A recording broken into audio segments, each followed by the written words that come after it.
Gracias por acompañarnos a esta hora. Han pasado 11 minutos de las 7 de la mañana. La temperatura se mantiene en 14 grados y comienza a sentirse el calorcito en Guatemala. Y también el tráfico. Vea usted Calzada Roosevelt en vivo y en directo. Esta es la situación que se vive, a tomar su tiempo en consideración y a salir preparado de casa. Recuerde que hoy estamos hablando de la lucha contra el racismo, contra la discriminación. En instante vamos a platicar un poquito más de este tema, cómo estamos desde el punto de vista legal, cuáles son las exigencias y todo lo que se desprende de un tema tan importante como este. Por eso el hashtag de esta mañana, por eso la pregunta y los comentarios que usted puede hacer a través de las redes sociales. Pero hoy es el tema que nos ubica entre el análisis de todos los temas que estamos abordando. Y estaremos abordándolo más adelante con diferentes invitados para que usted pueda conocer un poco más la situación que se vive actualmente en Guatemala, pero tenemos, información para compartir con todos los ustedes. Titulares a esta hora, como siempre, las noticias más relevantes a continuación. El partido es respetar la ley, contribuir con los procesos de investigación como se ha hecho desde el principio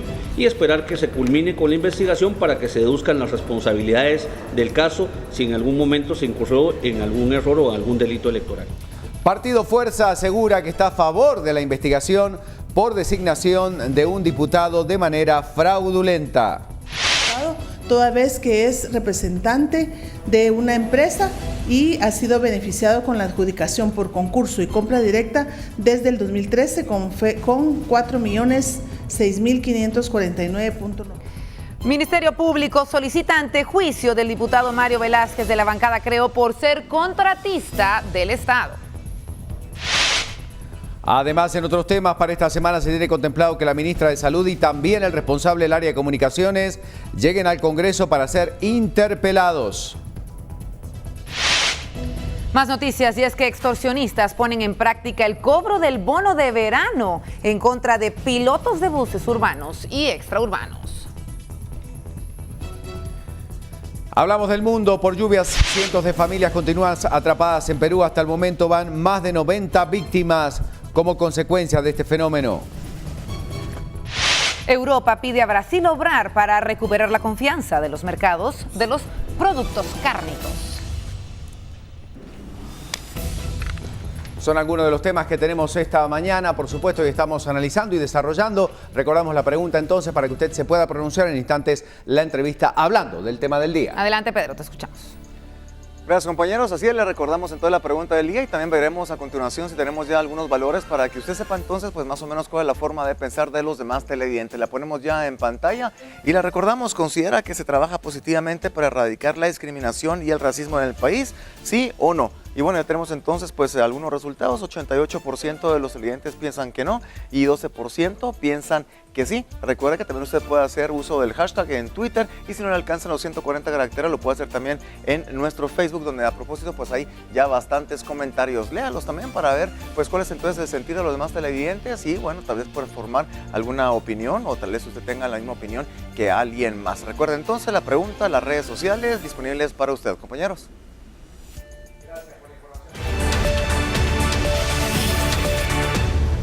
Bueno, las noticias a esta hora de la mañana. El presidente Jimmy Morales participa en Cumbre de Tuxtla. El portavoz de la presidencia confirmaba que el mandatario ha viajado a Costa Rica para participar en la Cumbre de Tuxtla número 16, que tiene como tema Mesoamérica nos une, y se reunirá con jefes de estados de la región. Los jefes van a discutir el potencial de las alianzas público-privadas y el impacto al proyecto Mesoamérica, por el que los países miembros articulan esfuerzos de cooperación, desarrollo e integración. El presidente Morales mantendrá reuniones con sus homólogos de México, Colombia y Costa Rica, Enrique Peña Nieto, Juan Manuel Santos y Luis Guillermo Solís, respectivamente. Se espera que Morales regrese el jueves a Guatemala. Algunos comentarios entonces de la pregunta que hoy estamos haciendo, después de esto que está vinculado a la agenda del presidente, entonces en esta, importante actividad en Costa Rica. Acá tenemos algunas de las noticias, como Juan Leopoldo Saminec. No, porque las personas que llegan a representarnos en la Comisión Presidencial contra la Discriminación y Racismo son personas allegadas a los partidos gobernantes y se volvieron puestos políticos. Adara, y él, dice, odio el racismo, pero algunos exageran. Me gustaría saber por qué decirle negro a alguien de piel morena es racismo y por qué decirle canche a alguien de piel blanca no es racismo. Bueno, acá tenemos algunos otros. La Biblia dice que fuimos hechos a semejanza de Dios. Para Dios no hay negros, blancos, ricos y pobres. muchos vendrán a atacarme con otros comentarios, pero sean bienvenidos. Bueno, en realidad casi todos están hablando y la mayoría de las personas habla de el no al racismo, del no a la discriminación. Entonces es un tema que, bueno, ahí empieza a generarse un foro de discusión interesante dentro de nuestras páginas. Usted está libre de poder ingresar a nuestra página de Facebook y, por supuesto, de poder utilizar nuestro hashtag BLM Racismo en Guate. Y bueno, mientras tanto vamos a repasar la portada de Prensa Libre para ver lo que trae también con estas noticias que estamos poniendo esta mañana. Uno de ellos tiene que ver con este dragado fantasma que costó 91 millones de quetzales, obra que fue adjudicada durante el gobierno del Partido Patriota. Y el peligro inminente que vivimos en Guatemala ante diferentes construcciones que podrían incendiarse en cualquier momento. Bueno, mientras tanto hay otras noticias que vamos a ver a continuación y hay otros temas que tenemos que seguir abordando a esta hora. Partido oficial pasa por un momento crítico y sí, esto se vincula directamente a la investigación que se está realizando en relación a las plazas fantasmas, el antejuicio que se ha solicitado contra otras dos por los problemas de del financiamiento durante las elecciones. Más noticias para compartir a esta hora de la mañana. Matan a 2 hombres. Esto en la aldea El Fiscal. Estamos hablando de Iram Castro, de 17 años, y Guillermo Oliva, de 26. Ellos celebraban el cumpleaños del segundo cuando fueron atacados a tiros. Una más para el ámbito informativo esta mañana. Economía está lista para atender Semana Santa, esperando que lleguen gran cantidad de turistas a nuestro país. Las noticias de Prensa Libre. Prensa Libre presentó.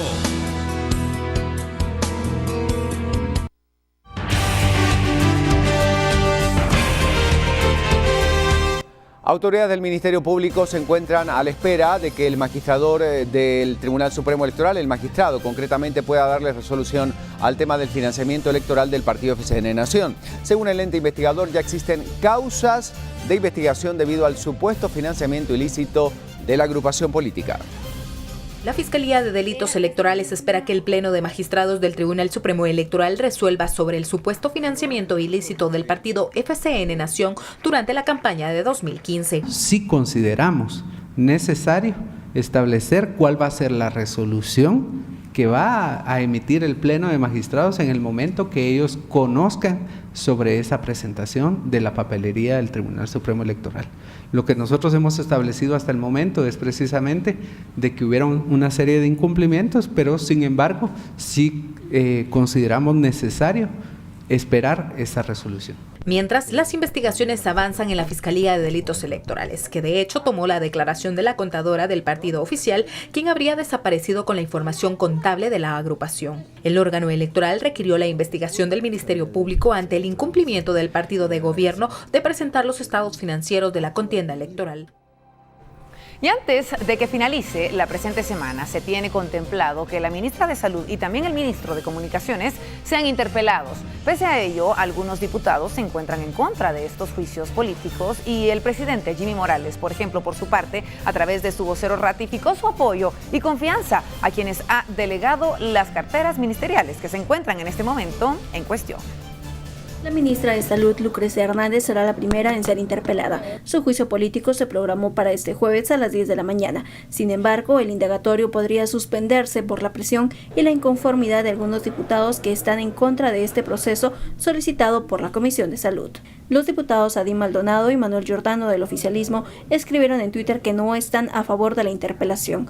Mario Taracena de la UNE pidió por la misma vía que dejen trabajar a la funcionaria, mientras la bancada Todos anunció que no estará presente. La Comisión de Salud debe presentar este martes las preguntas que le realizarán a la ministra para que ella se prepare con las respuestas. Después de la ministra de Salud, será el turno del ministro de Comunicaciones, quien también será sometido a un juicio político, solicitado por el diputado Byron Chacón de FCN Nación.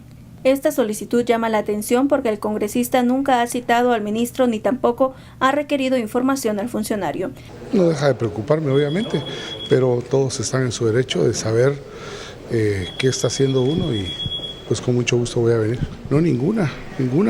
Probablemente a veces la falta de información o acercamiento es lo que en un momento dado afecta. Además, diputados de UCN anunciaron que solicitarán interpelar al ministro de Economía por el aumento en el precio del pollo.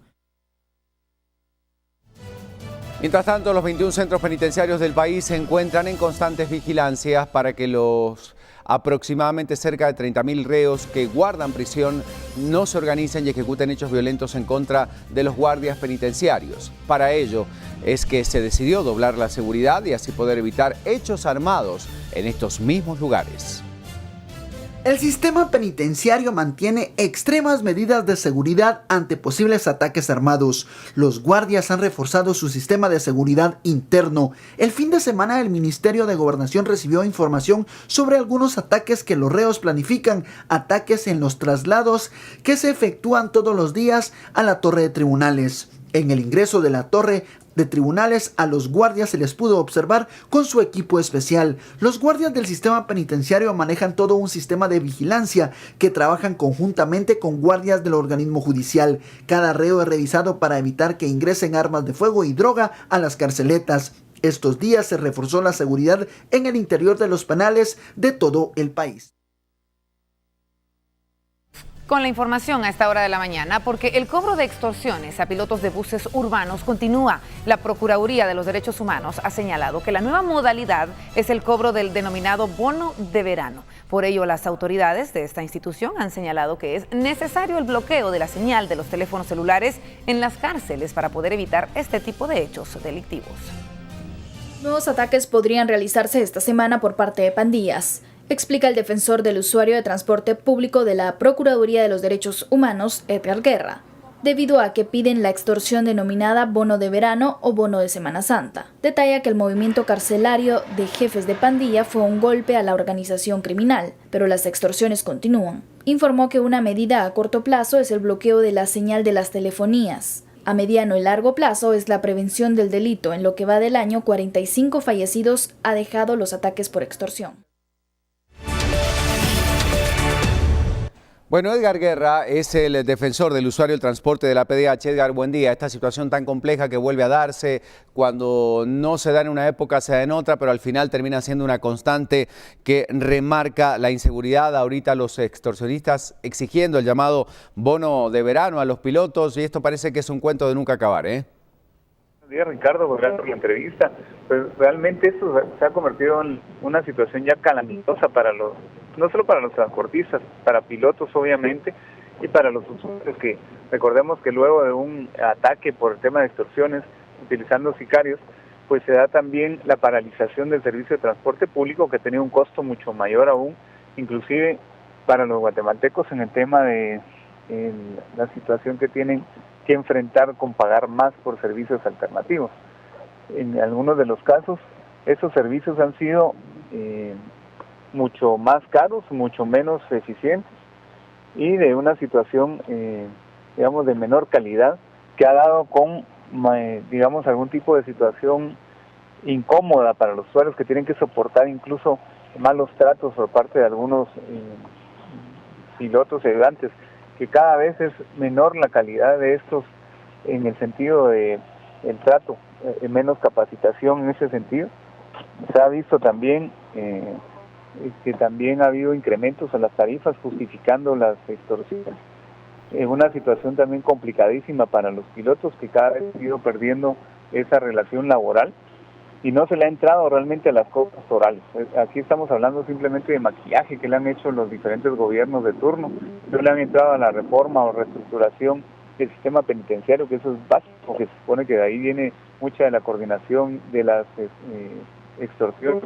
No solamente extorsiones, sino secuestros y otro tipo de negocios criminales significan eso, millones de quetzales tirados a la basura y que han pues contribuido a un servicio de transporte de los peores de Latinoamérica. Bueno, indudablemente el tema es complicado, es delicado, sigue generando esta situación obviamente de inestabilidad, de desconfianza y sobre todo de preocupación, obviamente por parte de los transportistas y sus familias, pero también de todos los usuarios. Gracias, Edgar, por recibir nuestra llamada telefónica. Seguimos con algunas otras noticias importantes también a esta hora del día. Julio León está en las calles para darnos información. Desde allí, Julio, te escuchamos. Prevenido. 1, 2, saludos, muy buenas tardes. Claro que sí, muy buenos días, compañeros. Estamos nosotros ya ahora, bueno, buenas tardes, no, 7:26 de la mañana, ¿no? Arrancando precisamente nosotros desde muy tempranito en distintos sectores, desde el área de Boulevard Los Próceres, carretera El Salvador. Y ahora pasamos al Campo Marte. Bueno, un punto donde muchos usuarios transcurren, ya son los que vienen desde el área de zona 5, zona 15 e incluso zona 1, que a esta parte de la ciudad, pues bueno, ya tienen una movilidad un tanto fluida, podríamos decirlo, aunque sí con una carga vehicular considerable. Hay, bueno, dos eventos que se dan en la zona 1 y hay que tomar muy en cuenta, así que usted por favor esté ahí prevenido con respecto a dos situaciones. Una tiene que ver con la Sexta Avenida de la zona 1, justamente un área donde, bueno, ha sido tomada por salubristas y estamos hablando entre la cuarta y quinta calle de la zona 1. Así que por favor, muchísima precaución en ese sector porque definitivamente estará afectando a las rutas aledañas a la Sexta Avenida cercanas al área del Palacio. Bueno, luego tenemos información también desde horas de la madrugada, un accidente que lamentablemente dejó a una persona fallecida y estamos hablando de la Segunda Avenida y 14 calle de la zona 1, donde precisamente, bueno, este hecho de tránsito amerita trabajo de las autoridades del área de la Policía Municipal, también del Ministerio Público, y esto pues está afectando también el paso para todos los usuarios que pasan por ese sector. Complicaciones entonces en la zona 1,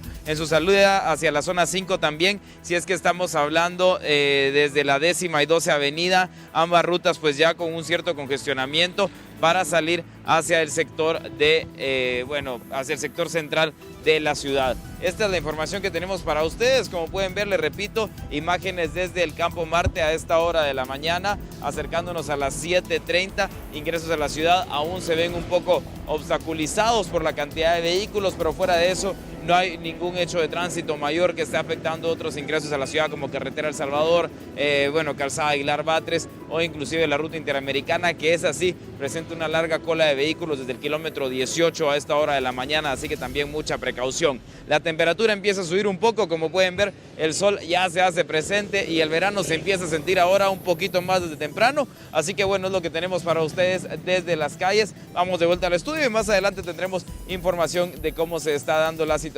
vehicular en distintos sectores de la ciudad capital. Muchas gracias, compañeros. Gracias, muy amable por la información. Y ahora sí, nos vamos con Lorraine, que tiene más noticias. Adelante, vamos a hablar de esto. Tenemos que seguir hablando de lo que sucede a nivel departamental y colocamos en pantalla esta portada que nos traslada al occidente del país con el Quetzalteco. Fuego deja 100,000 quetzales en pérdidas, bomberos y vecinos ayudan a controlar las llamas.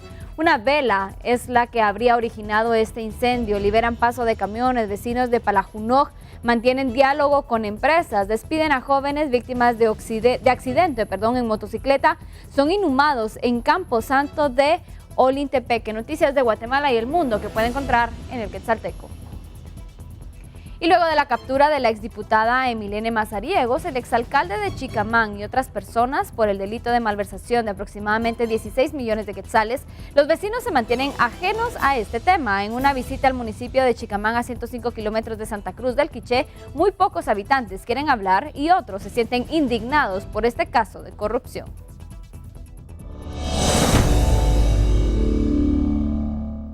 La vida transcurre normalmente en Chicamán, Quiché.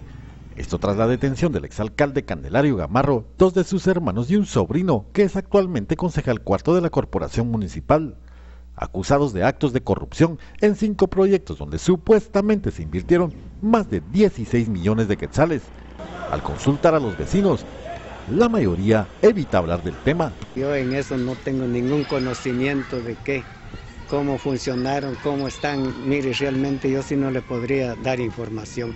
No es peligroso, sino que es algo que ya no nos corresponde. Pues como ciudadana me siento triste, porque en momentos así de lamentación, pues no es de agrado, ¿verdad?, de que nuestro municipio sea mencionado como tal, ¿verdad?, de que nuestro exalcalde pues esté hoy ante la ley, ante la justicia, y no es de agrado. Tras buscar el punto de vista de diferentes sectores en el municipio de Chicamán, así como a los vecinos, la respuesta fue recurrente. Nadie quiere hablar del tema. Fuera de cámara todos dicen que están de acuerdo con la justicia, pero que no quieren lastimar a la familia de los detenidos. 7 de la mañana con 30 minutos y sí, tenemos que seguir hablando de lo que sucede en los departamentos, pero lo hacemos acompañados del segmento de nuestros pueblos. Ban Rural, el amigo que te ayuda a crecer. Presenta.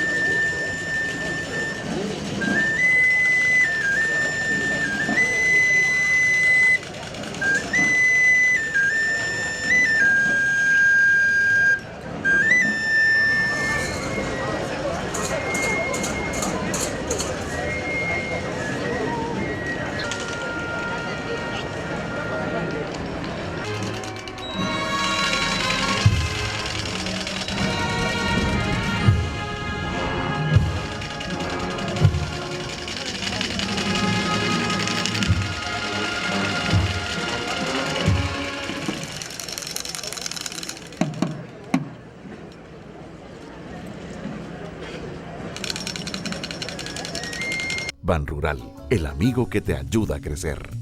Presentó. 7 de la mañana con 32 minutos y este segmento que es gracias a Ban Rural, el amigo que te ayuda a crecer. Y nos vamos rápidamente a las calles con nuestro compañero Alberto Cardona, que está en la zona 1. Alberto, el reporte a esta hora. Buen día, te escuchamos.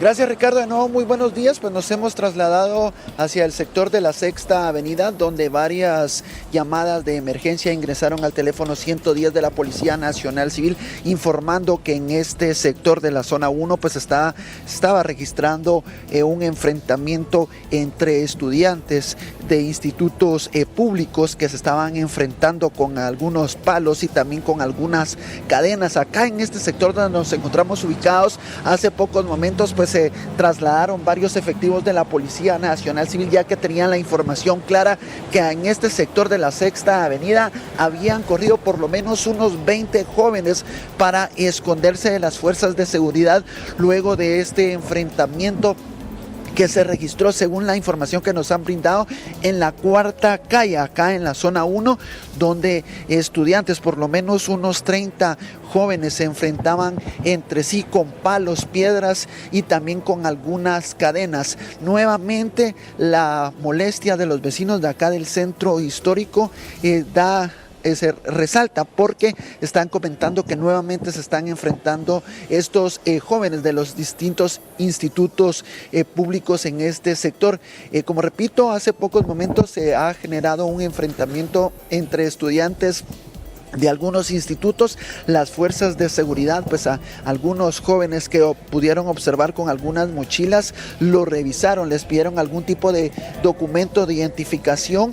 Esto generó la movilización de los agentes de la Policía Nacional Civil en este sector de la Sexta Avenida, porque muchas veces cuando los jóvenes se enfrentan en esta área, pues quiebran algunos vidrios de los distintos locales en este sector. Según el dato que nos han brindado las fuerzas de seguridad al teléfono 110 de la Policía Nacional Civil, ingresaron más de 15 llamadas anónimas por parte de algunos vecinos o personas que se trasladaban a sus trabajos, donde pudieron observar pues este enfrentamiento entre los estudiantes. Son varias las unidades que, según la información nos han brindado, están buscando a estos jóvenes para poderlos detener y trasladarlos a los órganos correspondientes para que luego los padres puedan llegar a recoger a estos jóvenes que, como repito, se han enfrentado en este sector del centro histórico, específicamente Sexta Avenida, donde las fuerzas de seguridad los buscaban. Con esta información e imágenes de Edgar Calanche, regreso con ustedes, compañeros. De nuevo, buenos días. Bueno, muchas gracias por la información, Alberto, desde la zona 1. Entonces está dándonos a conocer esta noticia importante. Y hoy teníamos un tema, gracias a toda la gente que ha respondido a través de redes sociales. Estamos hablando del no a la discriminación, no al racismo. Un tema tan complejo, tan delicado. ¿Es posible erradicarlo? ¿Qué se está haciendo desde el punto de vista legal? Hay tantos puntos que abordar. Está con nosotros esta mañana Miriam Domínguez. Ella es de la Comisión Presidencial contra la Discriminación y el Racismo, CODISRA. Miriam, ¿cómo le va? Buen día, bien, bienvenida. Gracias, muy bueno, y en días. una semana muy oportuna, la semana de la solidaridad, donde se están abordando los temas, donde en el foro nuevamente vuelve a discutirse una realidad que sigue golpeando y mucho al país, ¿no? Así es, Cuéntanos totalmente. un poquito de este foro y de este encuentro. Muy buenos días, gracias por el espacio. La Comisión Presidencial contra la Discriminación y el Racismo en contra de los Pueblos Indígenas en Guatemala, desde el año de 1979, a través de la Asamblea de Naciones Unidas se declara el 21 al 28 de marzo como la Semana de la Solidaridad. Y en ese contexto la Comisión pues ha estado realizando diferentes actividades, tanto a nivel nacional, Guatemala, como también en los diferentes departamentos. ¿Qué actividades? Cuéntanos. ¿Y para qué sirven La estas semana actividades? pasada hicimos el relanzamiento de los informes internacionales. El día de ayer se llevaron a cabo diferentes foros en diferentes departamentos, como en Huehuetenango, Santa Rosa y aquí en Guatemala, en el cual nos ponemos en contexto, ¿verdad?, de hacer el análisis de cómo está la situación de la discriminación y racismo en Guatemala. ¿Y cómo está la situación? Es lamentable. Mientras que Guatemala no reconozca que es un país multiétnico, es pluricultural y multilingüe, es una situación o es un flagelo que siempre va a estar inmerso en la vida de los guatemaltecos, especialmente a la población indígena. Y esto pues nos lleva también a plantear proyectos, digamos, a manera de que tanto en el tema legislativo como en el tema judicial se vean estos cambios radicales en las normas, pero principalmente va más allá de las leyes, sino que el cambio de actitudes y de comportamientos entre nosotros mismos como guatemaltecos y guatemaltecas. Sí, acá todos los ciudadanos obviamente tienen una responsabilidad directa. ¿Qué pasa con el tema de la denuncia? ¿Es un poco más marcado ahora que la gente se atreva a denunciar, que se acerca a la Procuraduría de Derechos Humanos, que se acerca a la Comisión a denunciar estos casos de racismo, de discriminación que han existido toda la vida, pero ahorita esa conciencia de denunciar cuando realmente sabiendo que esto se trata de una falta muy grave, lo está haciendo la gente, se lo guarda, se lo queda? ¿Cómo es la realidad hoy por hoy? Bueno, nosotros como comisionados que entramos ahorita el 15 de noviembre del 2016, ya se han tenido 17 denuncias. Sin embargo, ha sido una decadencia en cuanto a no hay una cultura de denuncia. Claro. Las y los guatemaltecos también, no ¿verdad? quieren denunciar.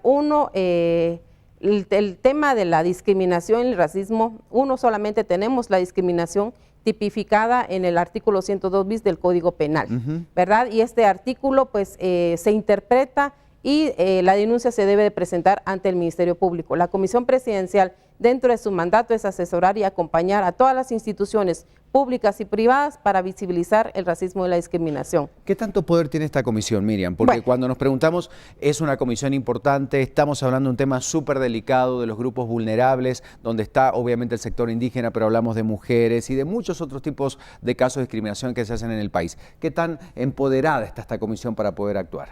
Bueno, yo creo que la comisión al momento de que fue creada, año con año, en lugar de ir visibilizando como tal, jugar el papel que ha jugado, yo creo que nosotros como comisionados tenemos una gran responsabilidad, pero también no es solo responsabilidad de la comisión, sino que también no podemos nosotros como comisionados cambiar la actitud en las personas. Es la apertura de todos los sectores. Es la apertura de todos y de todos. ¿Ya? Y desde el año 2010 que se aprueba el artículo 102 bis del Código Penal, cada año se van disminuyendo, en unos años, en el 2014 fue donde más se recibieron denuncias, que fueron 170. Claro. El año 2015 fueron 102 y en el año 2016 solamente 37. A la fecha llevamos 17 denuncias canalizadas en la Comisión Presidencial contra la Discriminación y Racismo, a la cual le estamos dando acompañamiento.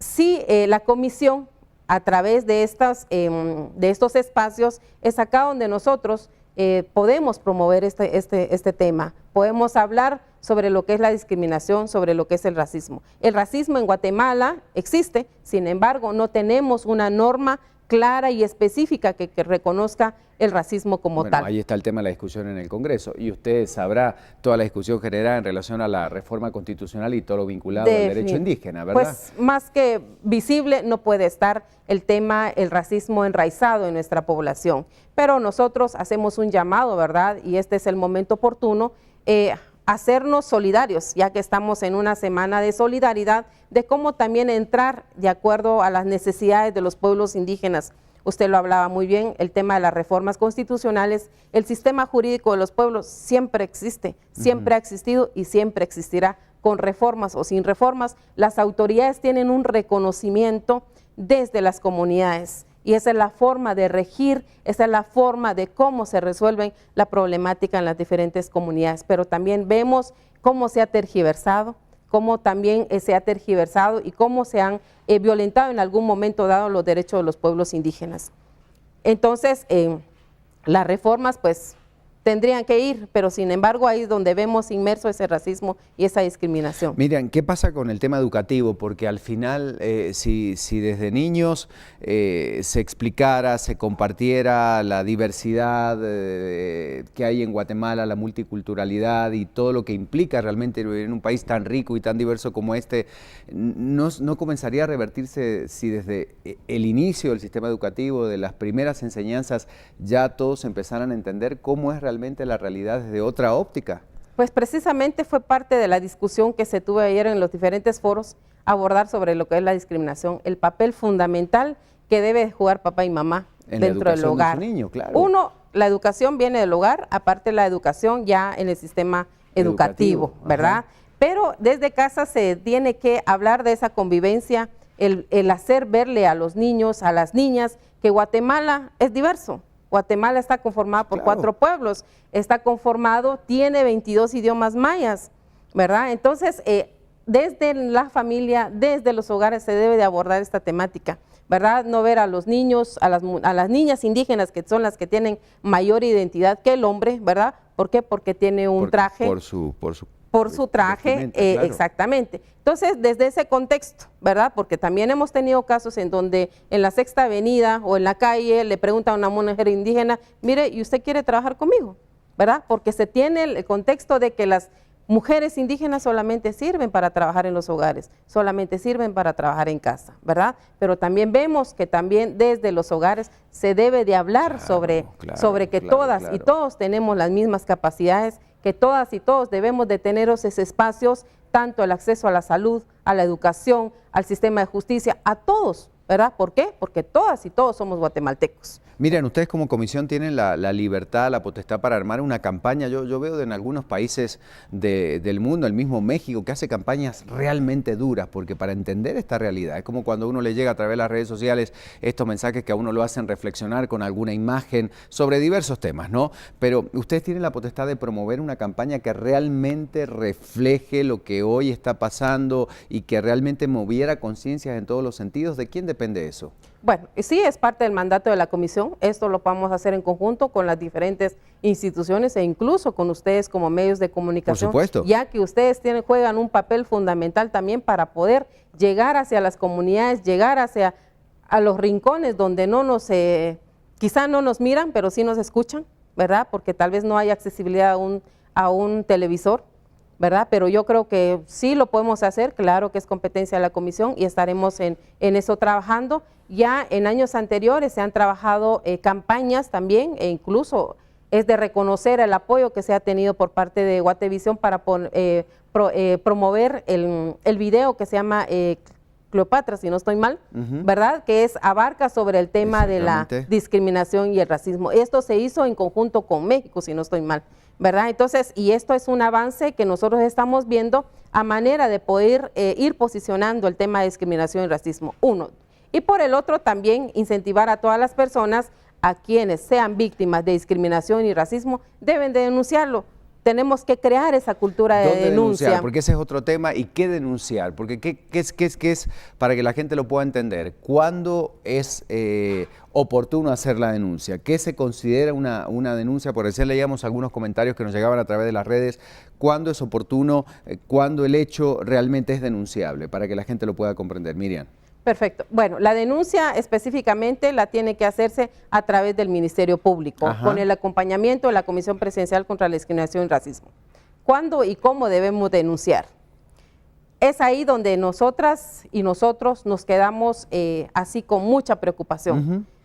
Ante la situación que no se tenga esa cultura de denuncia, las personas siguen callando lo que están viviendo. Claro. ¿Ya? Se han dado en los espacios escolares, se han dado en los espacios, incluso en las diferentes universidades. En las propias, hoy por hoy tenemos escuelas, con la gente que a veces presta un servicio dentro de las casas, se da todo el tiempo. Así es, pero igual las chicas, por ese miedo que a veces no hablan el idioma español, apenas lo hablan, en fin, hay muchas circunstancias. Porque estamos hablando de discriminación, de racismo y de maltrato que puede estar incluido en ese tema, ¿verdad? Así es, violaciones. Que generalmente va un poco unido el tema, ¿no? Así es.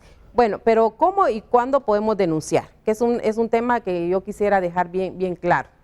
Cuando se atenta contra la dignidad, contra la integridad de estas mujeres, de estos hombres, y que se califique como una discriminación, inmediatamente deben de constituirse con el Ministerio Público o a la comisión para brindar el acompañamiento respectivo. El artículo 202 bis del Código Penal establece que cuando hay restricción, hay exclusión, hay limitación en cuanto al acceso a un lugar, en cuando le dice, mire, usted no entra aquí, ¿por qué? Porque es una mujer indígena, las mujeres indígenas deben de quedarse en casa, mire, usted india, usted no cabe aquí, en fin. Ahora le hago una pregunta con honestidad, gruesas. Miriam. Si pasa ese caso y una persona va al Ministerio Público y lo denuncia, seamos honestos, ¿estarán capacitados? ¿El Ministerio Público va a prestar atención a esa denuncia? Porque han ocurrido casos de estos con personajes muy conocidos que les han impedido el ingreso, y lo recuerdo a uno particularmente, a un local de la zona 10, que nosotros hicimos la denuncia, pero fue todo a través de redes sociales y que esta propia persona lo hizo a través de las redes. Y se generó la sanción pública porque nosotros, recuerdo, fue esto hace más de 5 o 6 años o un poco más, lo hicimos público, invitamos a la persona para que nos contara la experiencia, pero seamos honestos, si esa persona va al Ministerio Público y denuncia, a mí me llamaron de tal forma y me siento discriminado por esto, ¿el Ministerio Público va a tomar con seriedad esa denuncia? ¿Le va a dar seguimiento?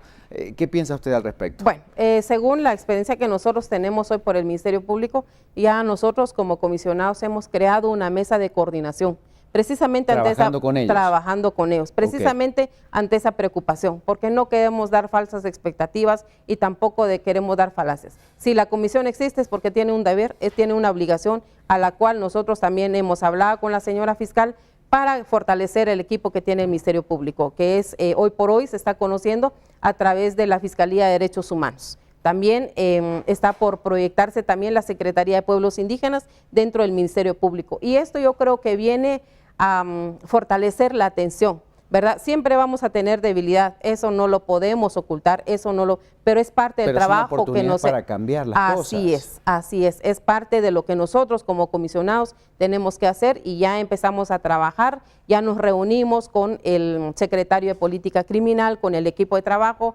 con los encargados de pueblos indígenas del Ministerio Público, con el fiscal de Derechos Humanos. Yo creo que este es un paso fundamental para nosotros como comisión. El cambiar la concepción, digamos, de las personas, el cambiar de actitud, eso ya depende de nosotros, porque esto es un valor agregado que debemos de tener nosotros, ¿verdad? De vernos como tales, como personas, como seres humanos. Pero, ¿sabe qué? Y lo vamos a dejar ya acá establecido públicamente, vamos a trabajar en conjunto con la PDH, con ustedes, armemos una buena campaña que mueva conciencias, ofrezco obviamente el espacio del programa para que armemos una campaña, pero realista, concreta, que llegue, que genere cambios reales, ¿verdad? Porque si no, siempre nos quedamos en esta plática que es interesante y que puede ser propositiva y que puede ser proactiva, pero al final la situación en la calle sigue siendo la misma y las personas siguen siendo discriminadas y las personas siguen siendo vulneradas en tantas y tantas formas, que sería muy interesante que lo armáramos, de hecho, para no quedarnos solamente en esta decir, sí, los medios tenemos que hacer algo, sí, tenemos que hacer algo, la sociedad tiene que hacer algo, sí, tiene que hacer algo, pero al final siempre queda en esa discusión. Perfecto. Y como que parece que nunca accionáramos, ¿verdad? Y ustedes se quedan ahí con el esfuerzo de tratar de cambiar las cosas cuando parece algo tan complicado, pero hay que empezar paso a paso, ¿no? Perfecto. Este es un tema muy delicado y lo han trabajado muchísimos países en el mundo y han obtenido buenos resultados. Claro, no es una pauta cultural que se cambie de la noche a la mañana, pero hay que empezar a hacerlo, ¿verdad? Así ¿Le parece? Claro que sí, y agradecemos el espacio. Yo creo que es parte de la coordinación que debe de tenerse para poder fortalecer la comisión. Me parece muy bien. Miriam, muchas gracias por acompañarnos. Ha sido muy amable. Miriam Domínguez, de la Comisión Presidencial contra la Discriminación y el Racismo. Y si usted tiene alguna idea o si conoce de alguna campaña concreta o si tiene ganas de participar, este es un tema que nos involucra a todos. Queremos un país sin racismo, sin discriminación. Eso es vivir realmente en sociedad y entender y aceptar el lugar fabuloso en el que vivimos, pero que lamentablemente tiene estos problemas por no entender realmente la dimensión que esto tiene. Vamos a la economía ahora, porque Mónica Mando tiene algo para nosotros.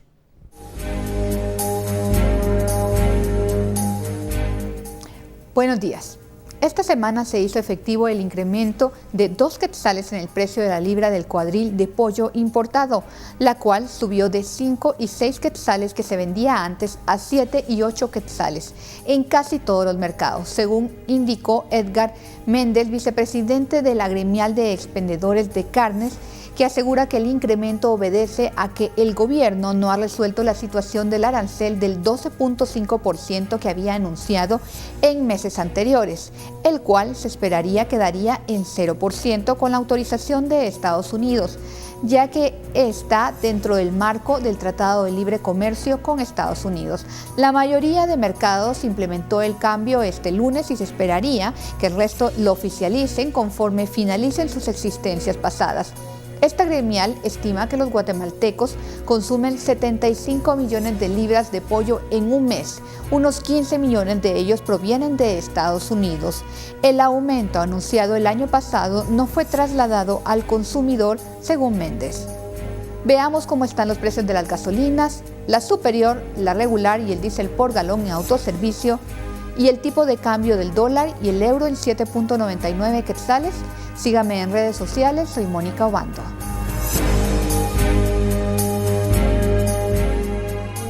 Bueno, Mónica, y ahora sí nos vamos rápidamente a las noticias internacionales. Ya tenemos entonces datos del mundo con Loven Quinto.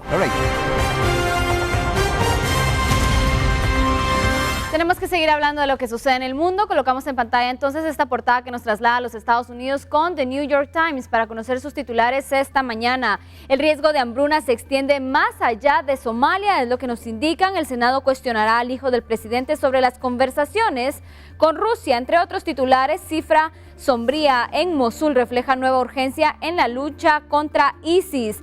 Derrota en cuenta de salud en seguro de enfermedad para adultos mayores. El programa ahora cubre más estadounidenses que el seguro médico del Estado. Noticias que puede encontrar en The New York Times.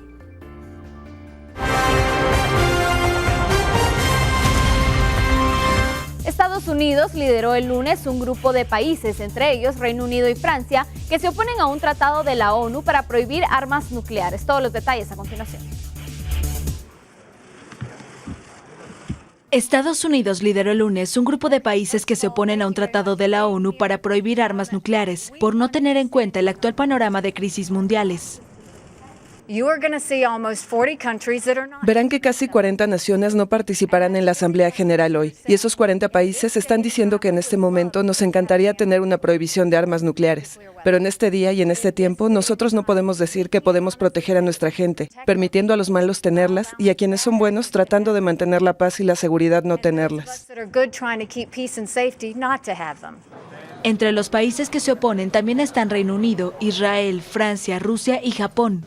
China, Pakistán e India se abstuvieron de votar sobre la reunión para la negociación de la prohibición que congrega el lunes a más de 100 países. Estados Unidos afirma que redujo un 85% su arsenal desde que entró en vigor el Tratado de No Proliferación de Armas Nucleares en 1970. Dicho acuerdo permite poseer armas nucleares al país norteamericano, Reino Unido, Francia, Rusia y China, naciones que son miembros permanentes del Consejo de Seguridad de la ONU.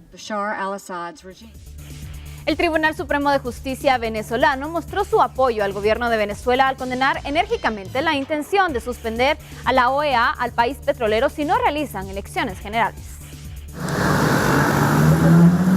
El máximo tribunal venezolano respaldó el lunes al gobierno de Nicolás Maduro al condenar el pedido del secretario general de la OEA, Luis Almagro, que busca suspender al país del organismo si no realiza elecciones generales. Condenar enérgicamente el atentado contra la paz ciudadana que pretende generar una matriz internacional que deslegitime al Poder Judicial de la República Bolivariana de Venezuela como poder autónomo. El Tribunal Supremo de Justicia, que es señalado por la oposición de servir al chavismo, instó al Ejecutivo a promover la remoción del diplomático uruguayo ante la Organización de Estados Americanos. Solicitar al Ejecutivo Nacional que considere la posibilidad de proponer la remoción del actual secretario de la Organización de los Estados Americanos, señor Luis Almagro, a la Asamblea General, según lo establece el artículo 116 de la Carta de la OEA. El pronunciamiento llega ante la reunión del Consejo Permanente de la OEA en Washington para tratar la crisis venezolana. La sesión fue convocada por 18 países, incluidos Estados Unidos, México, Argentina y Brasil. Este lunes, la presidenta de Chile, Michelle Bachelet, desarrolló un encuentro bilateral en Haití con el presidente de ese país, Jovenel Moïse, como parte de una gira presidencial que también la llevará a Europa. En la instancia, la mandataria encabezó la firma de parte del canciller Heraldo Muñoz de un acuerdo en el marco del Convenio Básico de Cooperación Técnica y Científica. En otra actividad, Bachelet también tuvo tiempo para realizar una visita a propósito de la reinauguración de la Escuela Republicana de Chile en Puerto Príncipe. Entre el itinerario presidencial también está el viaje a Cabo Haitiano, lugar en el que se encuentra el Batallón Carrera, que es parte del contingente militar que cumple la misión de estabilización de las Naciones Unidas en Haití. En dicho lugar dará cuenta de la participación de Chile en esta operación. La siguiente parada de la jefa de Estado será Europa, con visitas a Suiza y también a Portugal. Noticias internacionales que compartimos con ustedes a esta hora de la mañana. Tenemos que continuar con mucho más.